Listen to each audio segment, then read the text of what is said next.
Everyone is looking forward to the end of the circuit breaker period in Singapore, but what will that look like? For now, we know that any semblance of our lives prior to Covid-19 will return in 3 phases, and there won't be an immediate difference once CB ends. The government also announced that certain measures will be in place until a vaccine for the virus is found, which realistically could take months or years. How will the ways we work, shop, and socialize be different from now on? While some details regarding how we will return to our normal lives in the 3 phases have been sketched out, they hardly help paint a picture for us. But as other countries around the world begin opening up, we're starting to get a clearer picture of what our new normal could look like. Okay, so it's back to business. Many companies have adapted to telecommuting, and for some, that could become a regular part of the work week. This means that employees could alternate between working remotely and being physically present at their desk.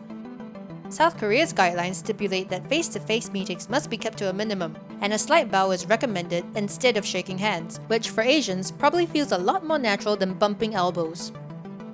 In Singapore, Health Minister Gan Kim-yong has already mentioned that telecommuting will remain the default. For those who do go back to the office, it's likely the building management would still conduct temperature screenings and similar health checks. Lunches will definitely not be the social activity it used to be, and you'll probably have to eat at your desk, alone. In fact, any kind of social gathering with your colleagues during or after work hours is prohibited. In addition, in order to keep complying with social distancing measures and to prevent rush hours and large crowds on public transport, working hours will become more flexible. As seen in Spain and France, work shifts could start and end later to prevent too many people from entering and leaving offices at the same time. In Singapore, employers will have to offer staggered work hours for staff who return to the office.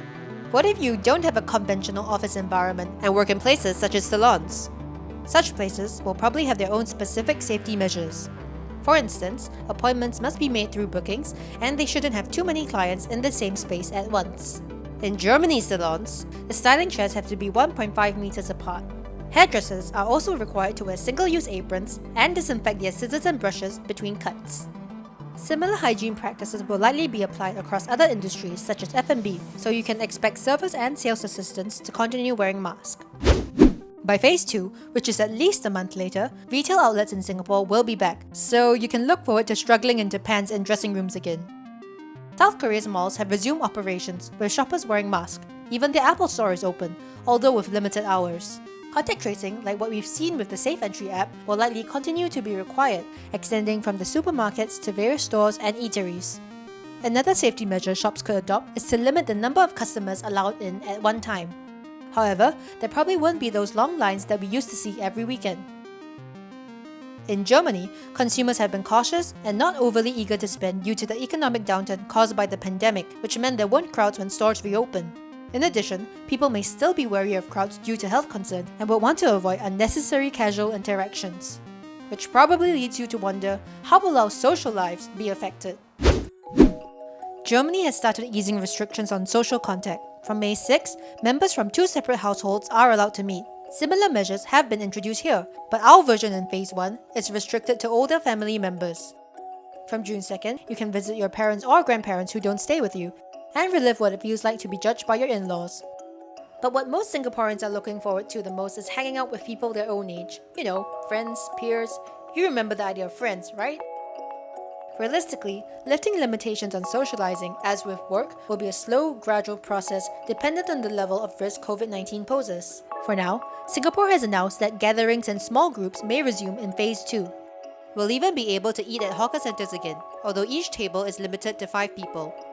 Concerts, clubs, festivals, and other activities that include throngs of people will still be closed for a while, so don't expect your Wednesday nights at Zouk or Chatuchak Market to return anytime soon, although the original in Thailand has returned. Looking at other countries, there's a chance that sporting events at least will be allowed to resume, with some restrictions. Across the causeway, Malaysia has allowed outdoor-only sports competitions, but with no audiences. The same goes for South Korea, which resumed their baseball league, but in empty stadiums with spectators cheering from home while the umpires and coaches wear masks. It's not impossible for places like museums and theme parks to open again, but it will probably happen at a much later date, and when they do, they'll have to adhere to strict rules. Shanghai Disneyland, for example, is accepting visitors once again, but in a limited capacity. And of course, all park employees must wear masks, except the costume characters. This is a glimpse into the new normal. All of these places opening again and our country resuming so-called regular life is contingent on preventing a second surge of the virus. With this volatile situation, some interruptions should be expected. For example, there was a spike in South Korea after an individual who visited 3 nightclubs in Seoul was linked to a dozen new cases. This prompted officials to advise clubs and bars to shut down for the next month. Singapore has been cautious against false starts, or restarts in this case. So the basic posture has to be that we are in for a long fight. While we're all wishing we could return to how things were, that just isn't possible. There's a new normal we need to adjust to. But there's some comfort in knowing that certain things in Singapore will never change. Like our nationwide obsession with McDonald's, support for our friends, family and those on the front lines. Surely! And above all, the ability to get through challenging times together.